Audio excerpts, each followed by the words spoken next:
আসসালামু আলাইকুম রহমতুল্লাহ। বিসমিল্লাহ ভ্যারাইটি স্টোর আপনাদের সবাইকে স্বাগতম। আজকে আমরা আপনাদেরকে আমাদের কাছে আসা টিপিকে যে জাপানি প্লায়ারটা বডিতে লেখা থাকে জাপান। আসলে এটা জাপানিজ প্লায়ার কিনা সেটা আজকে আপনাদের সামনে একটু তুলে ধরার চেষ্টা করব। তো এই ক্ষেত্রে আমাদেরকে সহযোগিতা করতে পারে আমাদের ChatGPT।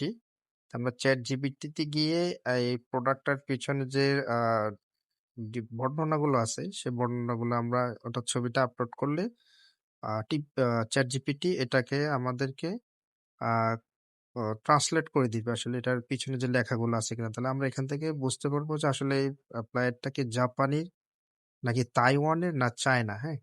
এক্ষেত্রে অনেকগুলো বিষয় হয় যে জাপান থেকে সরাসরি বাংলাদেশে প্রোডাক্ট আনার ক্ষেত্রে অনেকে আ তাইওয়ান হয়ে চায়নার আ আপনার গংজু পোর্ট হয়ে পরে বাংলাদেশে আনা হয়। সেক্ষেত্রে এরকম কিছু অ নিয়ম থাকলেও থাকতে পারে। যে হয়তোবা তাদের দেশের পণ্য ব্যবহারের ক্ষেত্রে হয়তোবা কিছু নির্দেশিকা থাকাটাই স্বাভাবিক। যেটা আন্তর্জাতিক বাণিজ্যে অনেক ক্ষেত্রে আমরা হয়ে থাকি বা দেখে থাকি যেমন আমাদের কাছে আছে চেন, সেটার বডিতে লেখা থাকে জার্মান। তো এটারও একই অবস্থা। এই যে এখানে উৎপাদকের তথ্য আসছে আমরা দেখি আ আমরা আপলোড দেওয়ার পরে এটার একটা ইন্ডাস্ট্রি একটা কোম্পানির নাম লিখে দিছে নিগাটা জাপান। এই পণ্যটি জাপানের উৎকৃষ্ট কারিগরি সহযোগিতায় তৈরি। যেহেতু উৎপাদকের একটা কোম্পানির নাম দিয়ে দিছে এবং স্থান দিয়ে দিছে, তাহলে আমরা টিপিকে প্রোডাক্টটাকে আমরা সেটা জাপানি প্লায়ের হিসেবে আমরা ধরে নিতে পারি।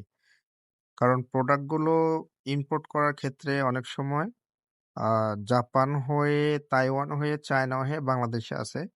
কারণ চায়নার যেটা আমাদের বিজনেস মার্কেটটা অনেক বড় বাংলাদেশের, সেক্ষেত্রে অনেকে এই পদ্ধতিটা অবলম্বন করে।